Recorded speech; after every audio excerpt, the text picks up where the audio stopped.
welcome to LOA Today. I'm Walt Thiessen. With me today are Louis D'Souza and Anne-Marie Young. This is your Daily Dose of Happy. We are so happy you decided to join us today. We have a little sadness just because our special guest for the day, Dr. Doug Lucas, an orthopedic surgeon who is going to talk to us about how he doesn't like to do surgery if he can avoid it and how he helps people to avoid exactly that through wellness programs, had an emergency. I guess surgeons tend to get that, so he's not able to join us today. But we'll try to have him back on another day, which means that Anne-Marie and Louie and I get to do something we haven't done in a while, just do a show among ourselves. Welcome back to that, guys. What do you think? I'm excited. I can't wait to hear all your stories. Yeah, I think there's going to be a lot of stories going on here. I'll get the storytelling started because there's something that was kind of LOA cool that happened over the weekend. Actually, over the last 3 or 4 days, it was a slow motion manifestation. But as I think most listeners know, my wife owns a gardening service and maintenance business that I'm now managing for her. And, of course, we are now in the midst of our season. May is the busiest season of the year for us. And so we always are looking forward to what's going to happen with that, except for this year, because with all of the labor shortages going on, we found we had fewer gardeners than we thought we were going to have. And May was not shaping up to be a good month. It was actually shaping up to be our worst month ever. So we thought, ooh, well, that's not really good. And I'd been advertising like crazy. I knew that parts of this were related to the fact that, well, we have what's going on here in the United States. I think you have something similar going on there called the Great Resignation, where people are leaving service jobs and so forth and looking for better pay, looking for better working situations, wanting to work at home and so forth. So I knew that was going on. I knew I had to compensate for that. And I knew also there was quite a bit of inflation going on the last year or two. But I still couldn't seem to find the range that would grab people and pull them in. And so what I ended up doing, I had actually been bidding, so to speak. I'd been making offers that were like 20 to 25% higher than what we were doing last year. So it was pretty significant. And nothing was happening. I was saying, what's going on? And I did finally realize that I was kind of in a funk about it. I wasn't feeling good. And so knowing what I know because of what we talk about here, I said, okay, I got to change that attitude a bit. I got to shift it upward, get the vibration going. So I worked on that last week. And then all of a sudden, bam, the phone started to ring a lot. Well, actually, the phone doesn't really literally ring anymore. They do everything by the internet. But it metaphorically started to ring. Let's just say that. And we basically ended up doing a bunch of interviews, including 4 that all happened within a 24-hour period that I lined up for Sunday. So Sunday morning, I was interviewing all morning. And long story short, we just nearly tripled our workforce in one weekend. Wow. So that was pretty wild. Now, I can explain some of it through much more mundane explanations because we're in the period now where students are getting out for the summer from university and college careers, and certainly we had some of our new hires coming from that group, but we also had about half of the new hires coming from people who were just looking for work, who just hadn't seen the ad before or hadn't responded to it or whatever. But vibration apparently makes a difference because they started contacting us too. So we actually got we got a pretty good crop. In fact, we got something that I had never seen before. We got a grad student who just wants to work the summer who is a master gardener. And I don't know if you have that designation in the UK, but in the US, it basically means somebody who has studied like crazy and gotten a special certification and knows all the Latin names and, I mean, just knows gardening inside and out. And she's a student, for goodness sake. This is something that here in the US, people who pursue master gardener certificates, they usually do it, when they're in their 30s and 40s or something like that. She's doing it when she's in her 20s. So very impressive to meet this young lady and to add her to our team. But, yeah, kind of an interesting way of kind of reinforcing, this law of attraction stuff really does work. Good man. Yeah, it's amazing, Walt. Yeah. I really love that story. I love it when that happens. Because it's now becoming real and practical in your life in greater and greater ways, which I've been noticing in your life specifically. It's great. I'm really enjoying watching it. Well, I enjoy it a whole lot better like anybody else when the manifestations actually happen the way you want them to. That's always a little bit easier. I cannot lie. I had been feeling the stress. I had been trying not to express it too much here on the show, but I had been feeling it.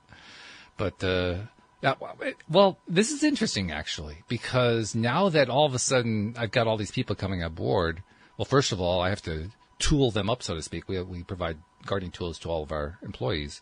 And with the number of people we have coming on board now, I had to go out and get some more tools. So that was kind of my running around today.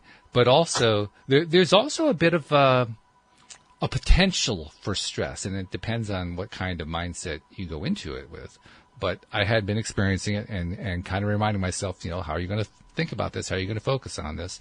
Because when you have a massive change of any kind, you get married, you buy a new house, you do anything that's really large. Well, this isn't quite on the scale of buying a new house, but it's a fairly massive change. And whenever you have a massive change, there can be stress associated with it. And so now it becomes a question of, well, how are you going to handle it? Are you going to feel stressed out about it, or are you going to choose to look at it differently? So this has been a great opportunity for me to practice perspective, and I've been doing pretty good. There have been times I've been slipping a little bit, but overall, yeah, I think I get a B+. Let's put it that way. So, yeah. Walt, I'm always very amused when somebody says, I want to manage stress. Oh, yes. Well, that's the usual phrase. That's why I use that one. But I get what you're saying, yeah. But the last thing I want to do actually is manage stress. I want to manage wellness. I want to manage relaxation. But you're right, yeah. But, everybody's fallen into this whole thing of managing stress, and it's the most ridiculous concept. It is. Well, that's part of the way we get into that mindset, right? Just by using terminology like that. Exactly. Yeah. And it's so easy. I mean, everybody's in alignment with that. I mean, you got to manage stress. Come on. Yeah. It's like, but it's, you've got to manage wellness, not stress. Manage wellness, you just be well. It's really a ridiculous concept, this idea that you need to manage stress. It's weird. But look how easily it just tripped off my tongue. I was not even aware I said it until you brought it up. Yeah. Yeah. As I say, it's one of those things that are so integrated into our society that you wouldn't even think about it unless somebody pulled you up on it. Yeah, exactly. So thank you for that. Now I know You're welcome. We can manage laughing instead. Exactly, yeah. And we don't know. Because when you can laugh at it, it's so much easier. Everything gets so much better when you can laugh at it. As we were getting ready to do the show, I was waiting for you guys to connect in. And I was sitting here just in a draining all that stress out relaxation mode, and it felt great. It just felt like Walt, I keep on thinking you've got a new mic, but I think maybe your voice has dropped a little bit, and it could be a little bit of each. I mean, it actually is a new mic, so that is part of it. Oh, it is a new mic. It is a new mic. I picked this one up about a month ago. Yeah. Okay. Because it's a nice resonant mic. It's really good. Thank you. Yeah. I actually picked it out because I had been doing some research on something. I can't remember what it was, but I ran across somebody who is a podcaster and pretty popular too. He has a very popular podcast, and he had written about what his favorite microphones were. And he named this one. It's a Samson. I've had a Samson before, but this is a different model from the one I had 2 mics ago. And he was talking about how he couldn't believe how good it was, because it's a USB mic. It's not one of these really fancy XLRs that you plug in stuff. It's just a USB.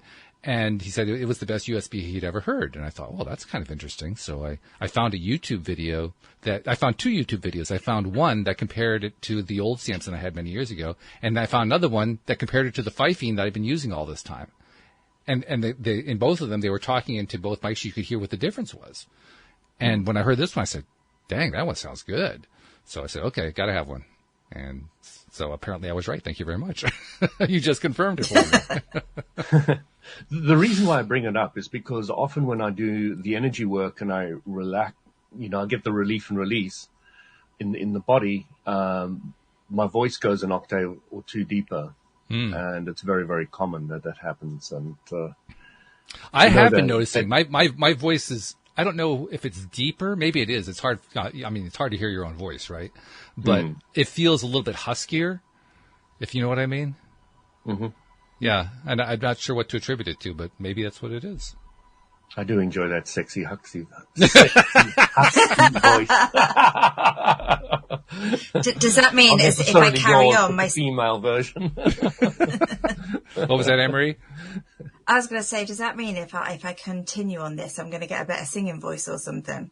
Absolutely. I wouldn't be surprised. Absolutely. Yeah. That'd be good. Yeah. The family would be happy.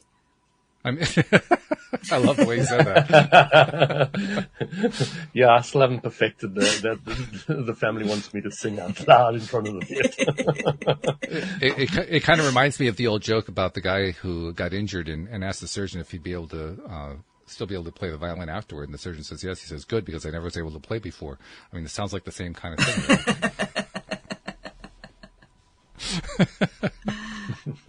So, well, I asked Louis before we got started, and he kind of gave me an affirmative. So I'm just going to kind of put him on the spot, because I asked him that famous question, any good sauna stories lately? And he said, well, yeah, I got a few. So let's see what you got. What can you tell us that might be useful to get the conversation going here?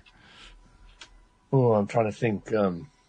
So, you know, in Rotary, we had a guy come around and he talked to us about conspiracy theories. Ah.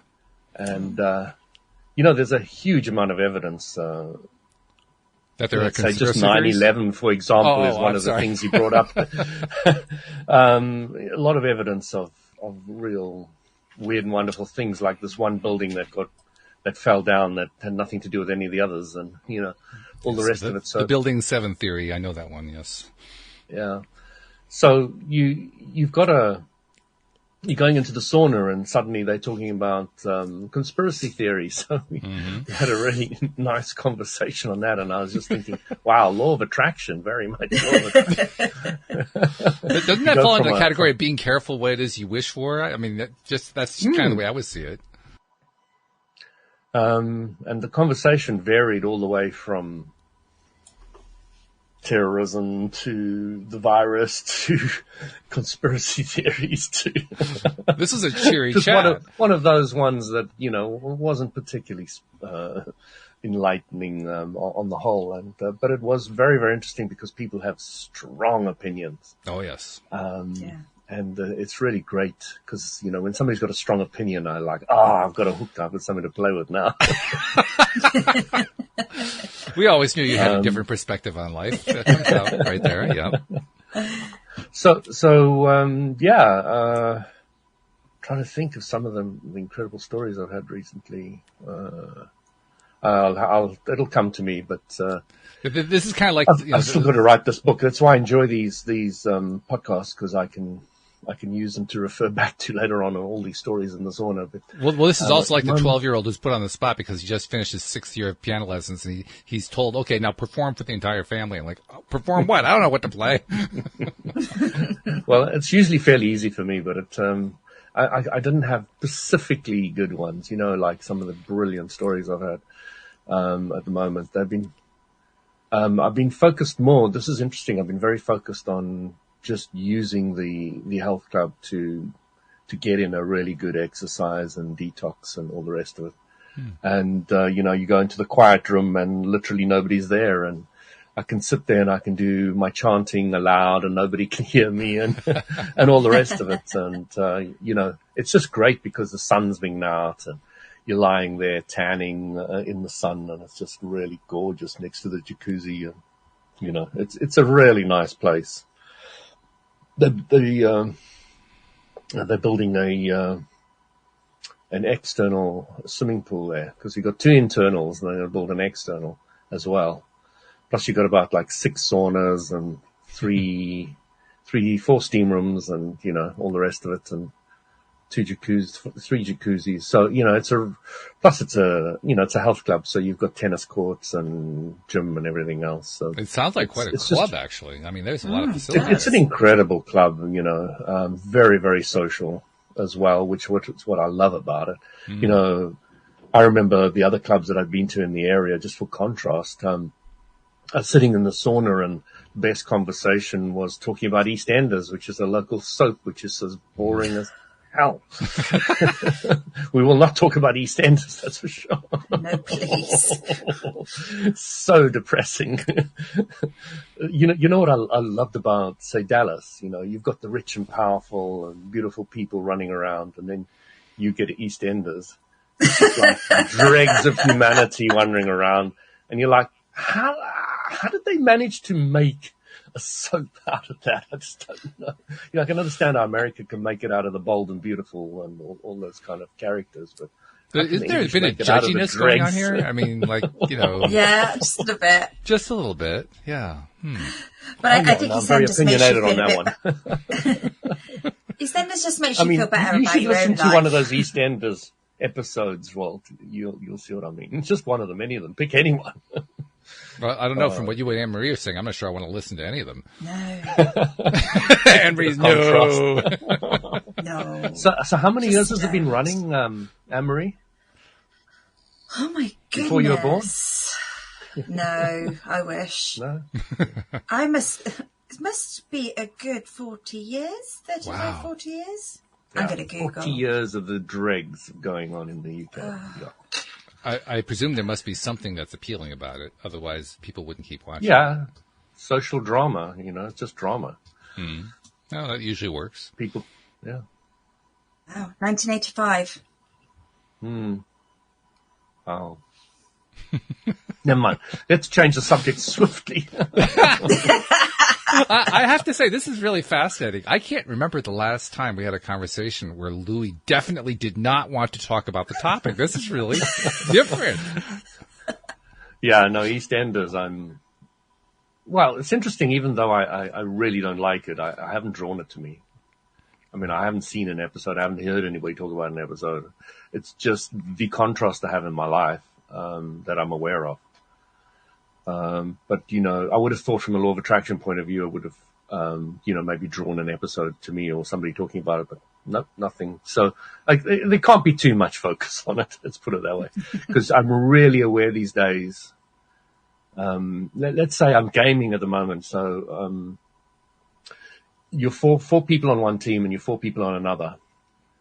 And you just get taken out. And then you start realizing that very clearly that there's maybe one person, maybe two people, maybe one person who has got a very clear idea of what they want. Ah, yes. And they're winning because of that idea. And you can start feeling the energy and you start even being able to see exactly which one of those four players it is. Oh, yeah. And it's not necessarily the guy who's winning, but they've got this clarity, and you can start feeling that energy, even though it's just a game and it's four people playing four people anywhere around the world, and you don't even know these guys from Boris Soap. So you really get to feel the energy of these different individuals, and it's really interesting. I'm starting to become highly aware of that at the moment, and it's a bit scary because, I've always played them and it's just been a mix of energies, if you know what I mean. Mm-hmm. But now I'm starting to be able to really pull out certain ones and feel them and feel these guys, you just see it and feel it and know it. These guys aren't as focused as you or as clear as you. And you can see when you're coming into a game when you're not as clear and when you are clear of really what you want and how you're going to go about it and how relaxed you are about it. And you can feel your own.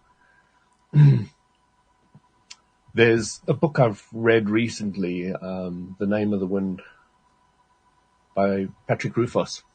And he uses a word called Allah in it. Now, I know it sounds like the Allah.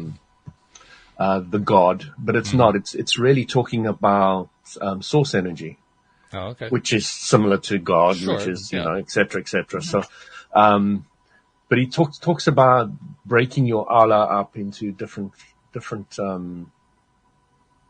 let's say you're just taking your thoughts and splitting them between two perfectly at both the same time. You're thinking about two things at exactly the same time. And I recently, learned in yoga that the yogic gurus are able to split, some of them are able to split themselves into 10, 100,000, 30,000 different thoughts at exactly the same time. Because there's this great thing in the Western culture and all the rest of it. We can only think of one thing at a time. And it's just not true. Your body's breathing, it's eating, it's smelling, it's talking, it's thinking, you're doing millions of different things, not only in your body, but all over the place. You're thinking of different things and all the rest of it. So, it's really interesting that you can start taking your thought processes and start splitting it up. splitting it up and splitting it up. And it's just something I'm beginning to even think about splitting it up into two, but with a clear thing of taking my thoughts and just splitting it up into two areas. But it's really an interesting idea, because the thing that I'm really getting to understand now, that all the gurus and masters and trainers that I've come to respect over the years that really teaching you, is they try to teach you to focus on one thing for a period of time. So, the law of attraction, 14-second rule. If you can focus on something for 14 seconds, the universal law of attraction will bring you 2,000 man hours of work to help you achieve those goals. So you're really starting to realize how important it is to really focus in on one thing for a period of time. And I'm really getting into that a lot at the moment, from the awareness point of view, what I want to achieve and how I achieve it. Oh, you're on mute, Walt. Can't hear you. I was just thinking. Works better if I turn the mic on. Yeah. Go ahead, Anne-Marie. No, I was just going to say, I struggle to remember what I went to the kitchen for, let alone having two thoughts at once. Yeah, I mean, that's an important point, Anne-Marie, it's not necessarily memory of where you left your keys or whatever. Yeah. It's more an incredible level of awareness when you're doing it. Mm-hmm. Then it's automatically remembered. And it all kind of keys back to awareness. That's what I'm kind of getting at the moment. Is how aware are you at any moment in time? How really here are you? So it's not really multitasking then? Being fully aware. Good question. So multitasking, is it multitasking that you're breathing, the blood is flowing, your heart's pumping? Is that multitasking? What is your definition of multitasking? For me, multitasking is something that's conscious. So I have two or more conscious things that I'm paying attention to. Have you ever sat and thought about your heartbeat and really sat there and being highly aware of your heartbeat? Mm-hmm. Yeah. Mm-hmm. Okay. So you can be consciously aware of all these things. Oh, sure. Yes. It's a possibility. Yeah. Yes. Now, so the big point that I'm trying to work towards is the awareness of all of them at the same time. Like while I'm speaking to you now, can I actually feel my heartbeat like I would do if I'm sitting quietly in a room in meditation and listening for my heartbeat? So, how aware am I that to speak, I'm breathing? Right. I think there's also another piece of it, though. I think the other piece is focus. Because, I mean, certainly I think just about anybody at any given time in their lives have experienced being aware of a whole bunch of things at one time, but that doesn't mean they're focusing on any of them. It just means they have this awareness, this visceral awareness. But focusing on more than one thing at a time, the only way I know to do that is what we call multitasking. Focus here, there, here, there, here, there. Just alternating back and forth, back and forth, back and forth. If it's just two of them, if it's three of them, now you're doing back. Because a focus is just that. It's focus. I am on one thing. That's what focus is. I'm just staying right there and I'm focused and I'm getting clear on it and all that kind of thing. So I'm wondering, are these teachers and gurus you're talking about, are they actively able to focus on the individual things that they're aware of to any degree, let alone on an extended basis? So this is the curious thing. One of the big things that I've always talked about that the masters who have achieved a high level of awareness are often able to do, not all of them, and all of them have got different strengths and weaknesses. But one of them is bilocations. In other words, they're in two or many more locations physically at the same time. Yeah, and my brain doesn't. Yeah, I mean, it's very difficult for the brain to even vaguely compute that. Yeah. So let's say they're not even physically in other places; they're just where they are now. But they can split up their thought focuses to be completely focused on more than one thing at the same time. It's a really interesting idea to start playing with. I go on these tangents and I go on these trips. But here's the question. What you're describing, I mean, you've described it a number of times. I've heard other people describe it too. But is it real? I mean, is that something that people actually accomplish, these gurus, these people have these ability to split their attention, split their presence, so to speak? Is that actually happening? And from whose perspective, too? That's the other part of it. Exactly. So the whole thing boils down to I've had out-of-body experiences. They're real for me, but they're not real from you. And I'm not going to bother trying to convince you that they're real because it's not going to be of any value, etc. So until somebody's kind of at that stage of wanting to play with it, you don't often talk about it. Mm-hmm. You don't actually go down that route at all. So I bring it up here with the idea that this is what I'm trying to do and wishing to do and looking to and just playing with the idea. Because you start to get a feel of what is kind of possible after a while. And I think that if you start getting the idea that awareness is more encompassing of everything rather than, I can only think of one thing at a time. I'm thinking of this or this. You can never think of more than one thing at a time, which is something we've been taught in the Western society as long as I remember, from when I was young. Even if you think you're thinking about multiple things, you're skipping from the one to the other. But there is an idea that when you become extremely aware in that kind of source arena, that source area, that you can have multiple awarenesses at the same time quite easily. I have very strong. I'm sorry, Emery. I'm going to let you jump in because we keep interrupting you. So go for it. That's okay. No, I was just thinking about those moments, like when you're driving your car and you go into a dream world, and half a mile down the road you're like, I don't remember getting here, but obviously you're thinking about something and focusing on something else, but you're also driving a car. So is that not an example?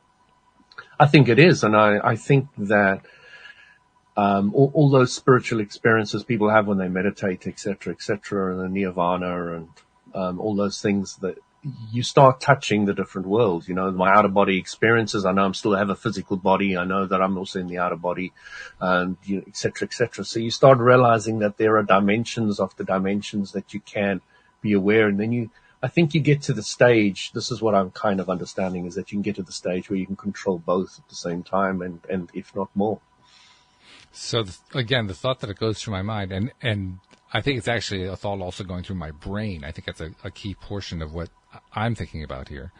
Is it certainly seems possible, and I would even say likely, that in the quote spiritual unquote realm, the non-physical realm as it's often called, although as the Stream of David has pointed out, it's all physical, but. The fact is that, if we define it as, the afterlife, or, not living in this particular life, or however you want to describe it, that other world that we often like to refer to, that world, it seems very likely to me that we can have that kind of experience because we don't have the encumbrances of having a physical body and a brain and all that kind of stuff. We're able to do more, I think, just because we're not focused through a body. By the same token, there are advantages to having a body and to living in this physical universe, including the, I think, very valid and useful notion that we are able to apply focus with our physical bodies, our brains, our eyes, our noses, ears, mouths, everything. We are able to give focus and have all of our senses hone in on something. Now, I'm not saying we're all good at that. I actually would argue most of us are not, but we have the capability of it. We have the ability to focus in on that way. And so when I think about focus, I'm thinking about that experience because I can kind of bend my mind a little bit and start thinking about the non-physical experience and asking myself what that's like.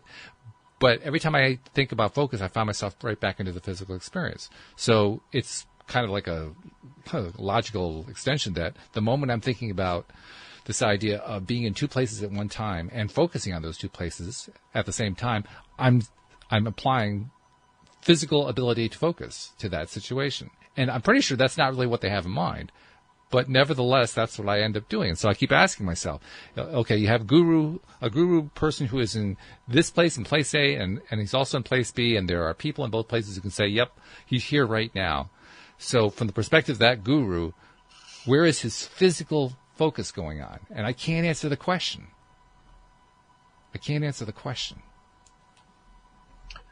And isn't that fun? Well, that's one word for it. Frustrating is another possible, but yes.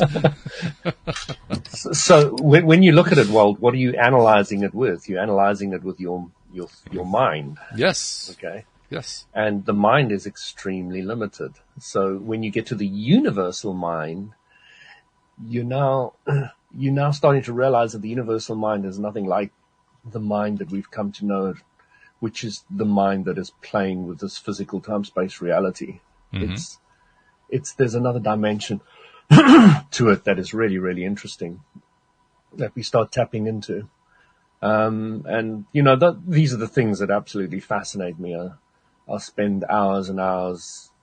Well, I want to follow up on what you're saying there, because I think there's an important point there. Because you're right, there's the limited human mind and there's the universal mind. And I'm suspecting that when we're laying out a scenario where you have this guru who appears in two places at once, we're talking about universal mind kind of experience. But nevertheless, you've got people at those two locations experiencing physically. And so I keep asking myself the same question over and over again. They are experiencing that guru being there. What's the guru experiencing? Is the guru only I believe he's experiencing all of them at the same time. All of them it's an ancient yogic tradition that they have been able to split their thought processes into multiple dimensions at exactly the same time.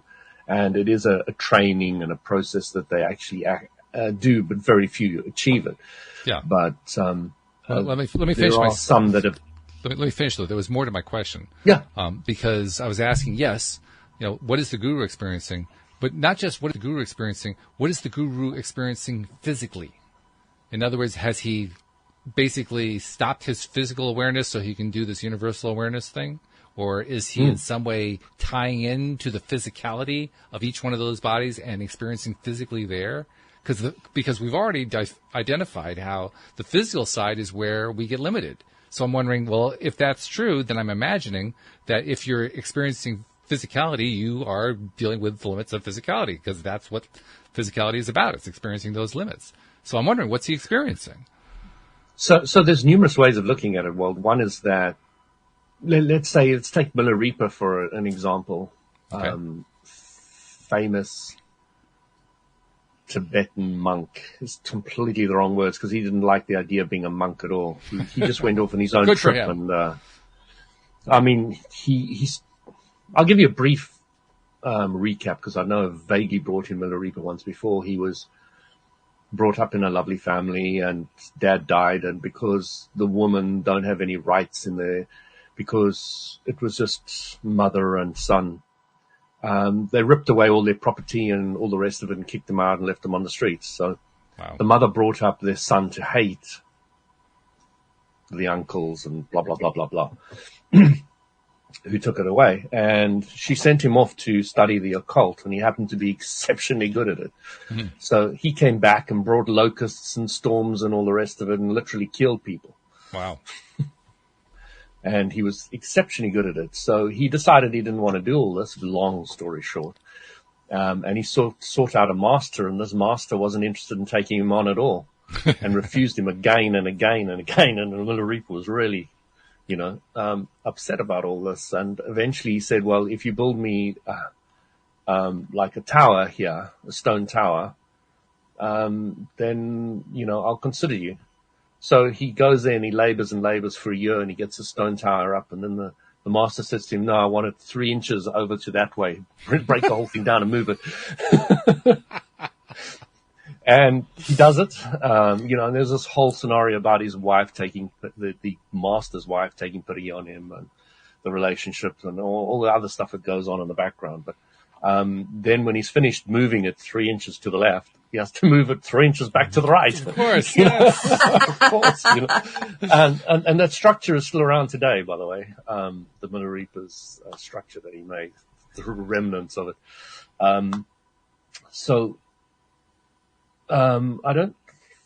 Did the master ever take him on? I don't really think he did. So he went and sat in a cave by himself, and he started meditating, and he was up high in the mountain, and he just had a tree in front of him. It was just like a green tree in the middle of the cave. It was, it was kind of open. Some of it was open to the sky and all the rest of it. And this tree was growing, and all he would do is eat a leaf all the time. And eventually these herders came past, and they saw this green thing sitting on the floor, like just like bones and green skin and all the rest of it. And I was like, what the hell's this thing?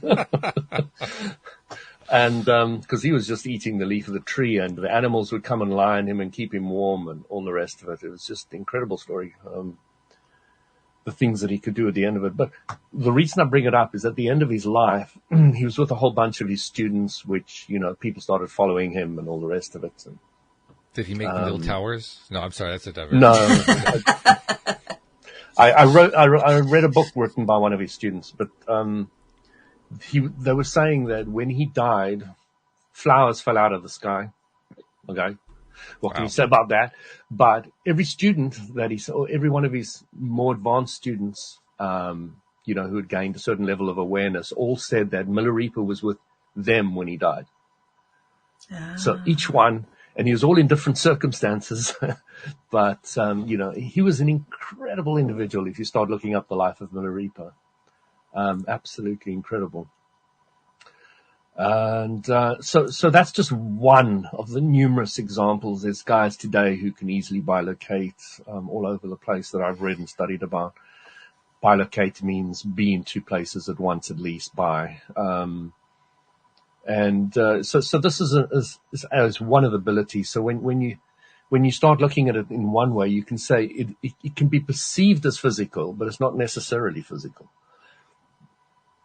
So the student can look at him and say, yeah, you're physically here. I can feel like I'm touching you, but it's not really. Not like we know physical in the way we do it. So, there's many ways of looking at how it's actually done or how it's perceived to be done, et cetera, et cetera. St. Francis of Assisi, for example, was in front of the Pope and also with all his followers wandering around in the middle of the bush. He was in the Vatican and running around with all his followers at the same time. He was also famous for doing out-of-body experiences, etc. You've got other Catholic saints. I'll think of his name now, but it was Second World War, First World War, can't remember. And they were going to bomb this town in Italy, and he had his, what do they call it, where monks go and study? Monastery. He had his monastery there, and the guys from the local village said, oh, no, they're going to come bomb us and all the rest of it, and going to kind of attack us. Please do something. The Catholic priest, Catholic, he wasn't a priest, he was a monk. Think of his name just now. But what was known is the American bombers were coming to bomb the city because they thought that the Germans had already taken it over or something. So all these bombers that came to drop their bombs on this village, which didn't have any enemies in it, they all saw a monk flying in front of their plane and saying, turn around, go back, turn around, go back. And they couldn't none of them could open their bomb bays. They were all stuck. Interesting. So they had to turn around so you've got thousands of stories of different individuals that have been able to do it. I'm just trying to think of his name. Padre Pio. Okay. His name was longer than that, but that's kind of what they shortened it to. Well, it's understandable. I mean, some of these names here are ridiculous, so you yes. need to have something short.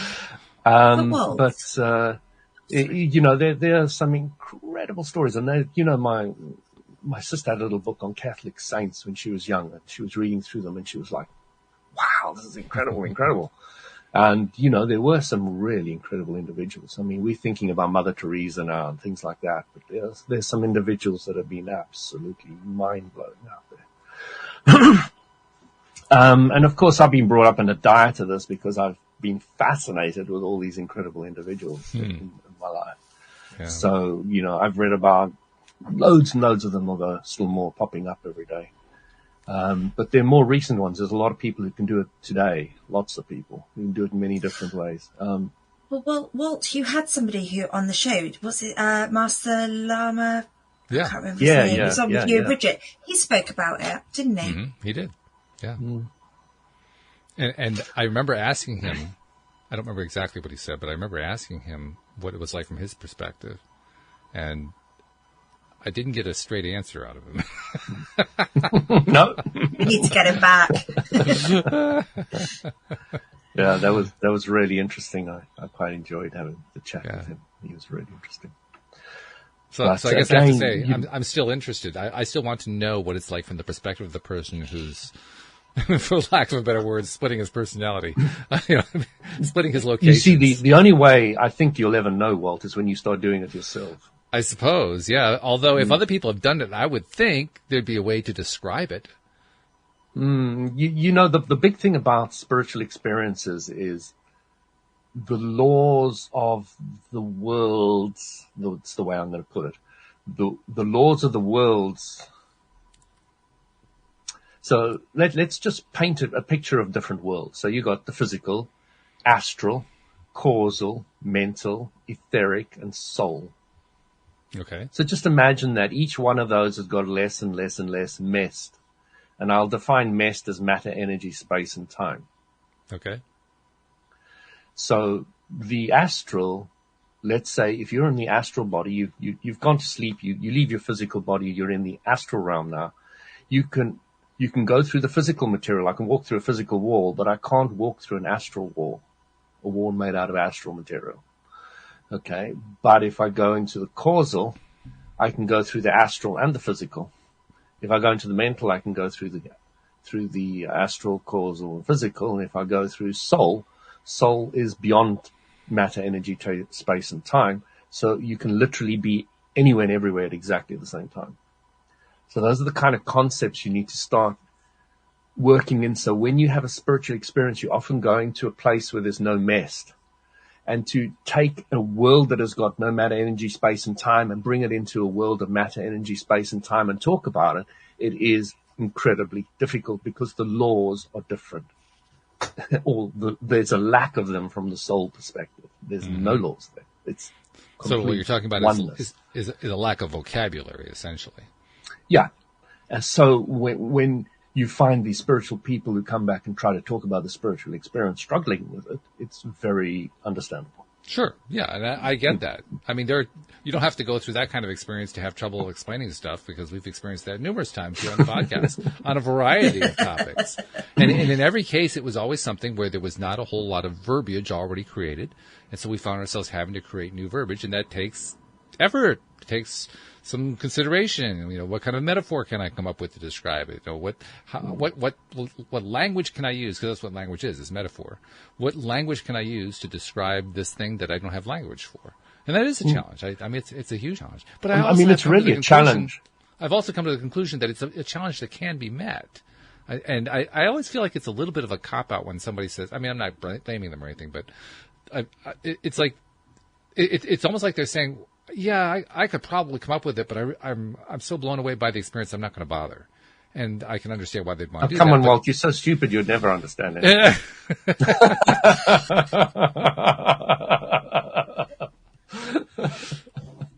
Well, actually, that is a good example right there. I mean, Abraham Hicks are well known for trying to answer the question of what it's like to be spirit, and there are lots of different ways that question's been asked. And the answers they come back with are often tied into the idea that there are concepts beyond your current ability to handle and to process right now, just because of where you're in this physical world, and so you're. So let me give you an example. I go into the astral world, and I'm sitting there. Let's say I'm just sitting down chatting to a friend, and suddenly I see because I'm around a pool, I've got a swimming costume on. Then suddenly I feel like I want a cup of tea, and a cup of tea just appears in my hand. Mm-hmm. And then I decide I want to fly to the moon, which I've done. And suddenly I'm just flying to the moon. Now, you come back in from those experiences and you try and interpret it. There's actually a sensor inside you and says you can't fly. Mm-hmm. So it didn't really exist, so I'm going to cut it out. So often the times, the reason why you're forgetting dreams and you're not remembering them is because you've got the sensor that says, these are the laws that I'm living in, and they don't fit into the confines of them, so therefore I will cut them out.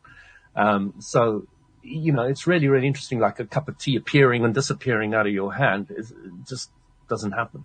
But it's also very well described. I mean, that's my response there is, yes, it was very difficult to describe, but you managed to describe it. And it may seem fantastical, but you still described it. But you have no idea what it's like flying to the moon, I promise you. As much as I can talk about it, it's just undescribable. It's just indescribable. But isn't that true for any experience? Even mundane physical experiences? It's often impossible to describe them unless you've experienced them. The interesting thing about the astral as well is you can't taste the coffee. There's no real taste at all. It's just, so you've got this normal kind of routine thing. So the physical has huge advantages, is what I'm trying to point out. Mm-hmm. Is you can really taste things. Like if you've got a house in the astral, it'll be here today, gone tomorrow. Mm-hmm. But if you've got a house in the physical, it tends to remain around. True. You know?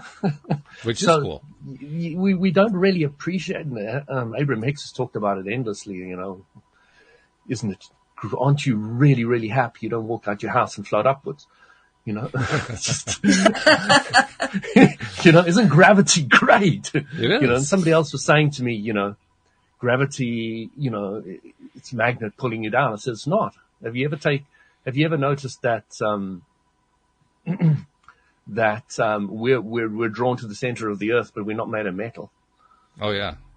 There's a number of things I've noticed. It's not a magnetic field. You know, it's not a magnet drawing you to the center of the earth. In fact, we've been talking about gravity from a physics point of view for centuries now, and we still don't know exactly what it is. No, we don't understand it. We do not understand. That's We because know the world's flat. It has something to do with the size of bodies. We know that. So I guess we're all vinyl records, I guess. Yeah.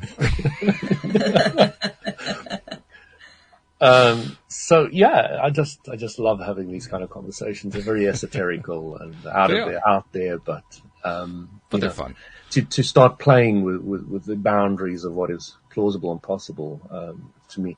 Because, you know, I wanted to talk about this earlier. I've worked a lot with the first healing art I learned was reflexology. Now that's taking the foot and literally massaging it, taking the hand and literally massaging, finding those crystals and massaging them out of your hand, etc., and your feet, you know. Then I went to something like Jinshin Jitsu. Mm-hmm. Now, Jinshin Jitsu, you're just holding different points. You're not putting any pressure. You're not massaging. You're not doing anything. And then you're working with the energy flowing between the points. Then you work with something like Donna Eden's chakra clearing, and you're just taking, let's say, your throat chakra, you just tap it a bit, and then you do an anti-clockwise circle, and you're not touching anything. You're away from the body, and you can do big circles. And, you know, and I get so much out of doing things that are very non-physical. I mean, you should do the chakra clearing. I mean, really do. You just tap your base chakra, and you just do anti-clockwise circles, then touch the next one. And you just feel your whole body releases, you know, I get tears in my eyes. Everything opens up. My digestive system starts working beautifully, you know, everything, you know. If you've got any bladder problems or anything, everything just starts falling in place. It's just absolutely incredible. From Donna Eden's perspective, who I've been to, and I've seen her personally in London 3 times, she's an incredible lady, because what she did is she was very sick, went onto a farm, grew everything from scratch, and healed herself. And in the healing of herself, her third eye opened. And she's one of the few people who I believe completely, absolutely, utterly does have her third eye open and sees clearly. And she taught me this method and all the rest of it. But as she digs in the layers like this on a person on the table, she can tell them, oh, this is what you're thinking about. This is the problems you've had. And, you know, exactly. You just go into it exactly, and she'll work through them all, and she can see them all. I mean, I haven't got anywhere near that stage yet of my own body, because I don't really like playing with other people's bodies too much. So I'm mostly working on my own. Very respectful. But no, if somebody wants me to. Well, that's also respect right there. Yeah. And there are quite a few people who would like me to work on them, but I don't have the great desire to work on other people. It's just, you know, I'd rather teach Walt how to work on Walt. I'll teach Anne-Marie how to work on Anne-Marie, you know, instead of me working on you, fixing you, and then you go away and you go break yourself again because the old patterns kick in again, the old vibrations reassert themselves as a dominant presence in your environment. So,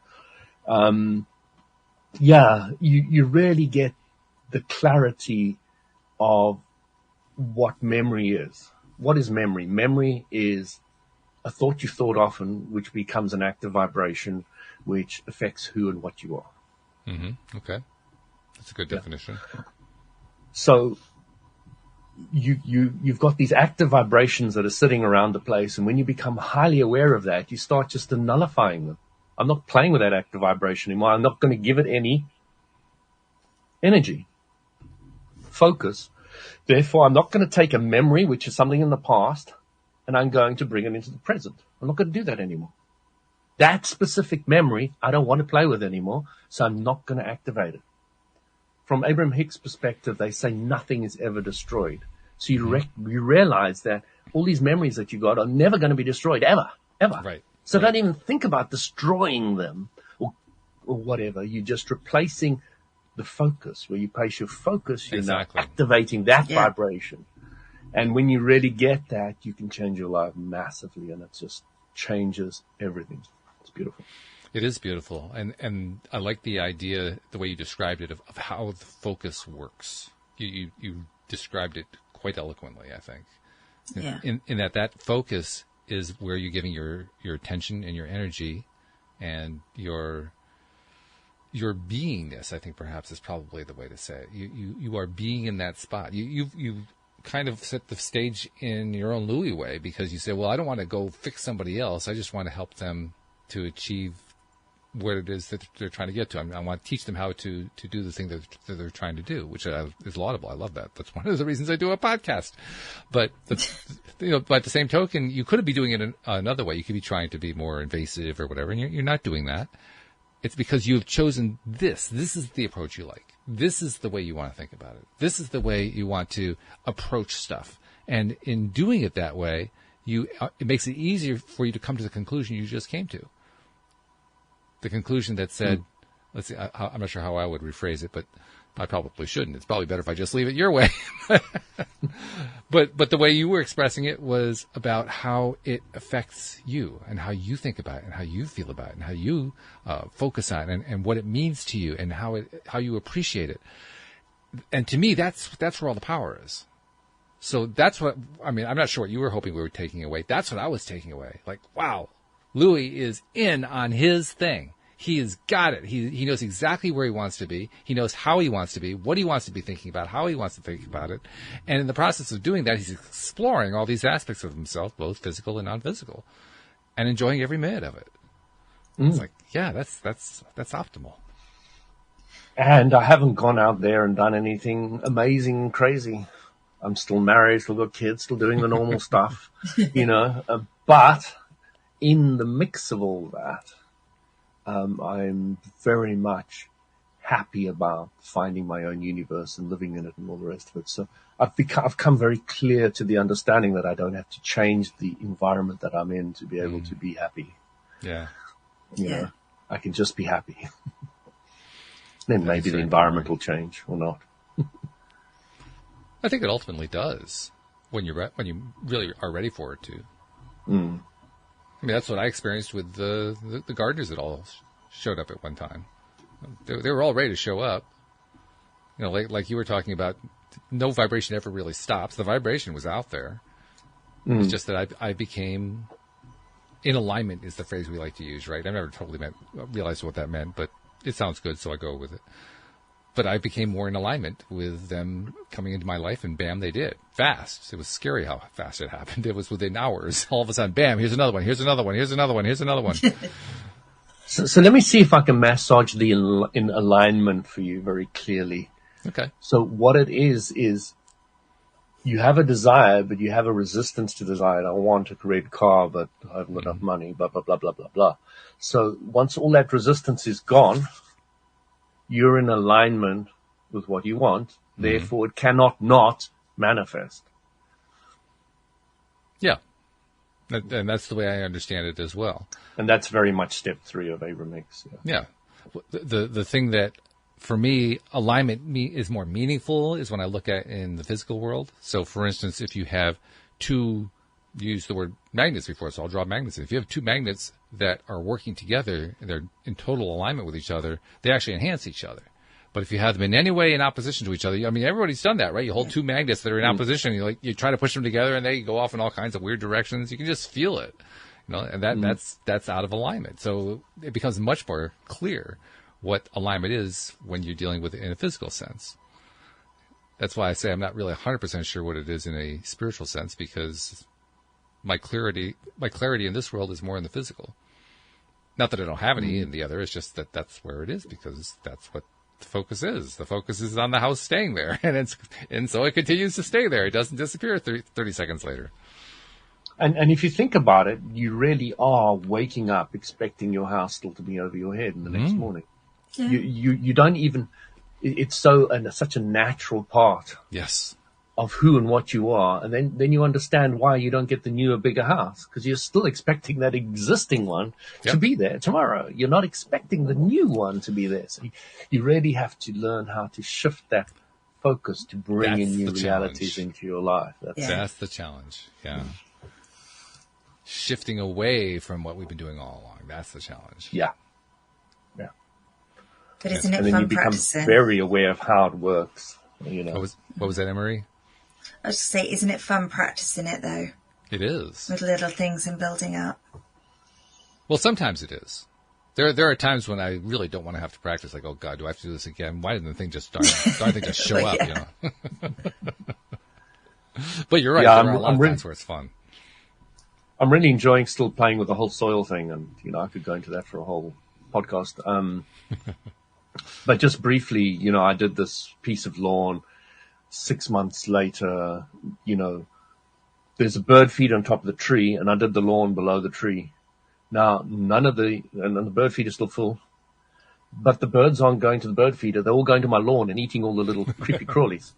And I love it. I'm just, you're just watching all those little sand holes coming up all over the lawn. I cut the lawn much higher than I used to. If I ever cut it at all, I like the flowers now coming out, all the rest of it in my lawn. And it's just so lush, and, it's absorbing more water. We're needing to use less water in the garden and all the rest of it. And, my wife found, I was always worried about her veggie beds because they started getting dry. The soil gets dry, and I knew as soon as the soil gets dry, it's losing its, organic content. So we got some sheepskin stuff to put over it. And now underneath it's really still moist, and it also seems to keep away a lot of the pests as well and all the rest of it. So, just playing with all that just gives you so much satisfaction. Going to that lawn and lying in it and on it now is just so satisfying, and I've just done all my lawns now because I wanted the contrast between some lawns having it and some not. But now I've gone to do all my lawns. So all my lawns are now, going to look pretty good next year. Well, it sounds like that just look good, feel good, smell good, taste good. Feel good. Yeah. No. All the animals, I've got a fox path all the way through that lawn. They've literally made a path through this. It's a very indented path. They're always going through there. So, there's a lot of nature just pouring into the garden. We've got a little pond and got tons of frogs and tadpoles, and, it's just heaving with all this life and the ecosystems going around. And, I've been watching some incredible YouTube videos of people who are living, with biodiverse properties and how they're creating it and how it's running. It's just incredible what's happening out there. This is a great way to wrap up the show. I love this because you just brought everything together into a wonderful focus. We've been talking about focus the entire show. And you just focused us all in on this one really idyllic scene that you're creating in your own real life, which is cool. I like that. So thank you for that. That's a great way, a brilliant way to tie the whole thing together. So don't know who our guest is next week. I know we have one. I just haven't looked it up. But there is going to be one, and hopefully he won't have to do surgery, which will be a good thing. But in the meantime, thank you guys very much. This has been fun. Thank you to our podcast listeners everywhere. And we will see you all next time here on LOA Today. Goodbye, everybody. Thanks, everyone. Bye.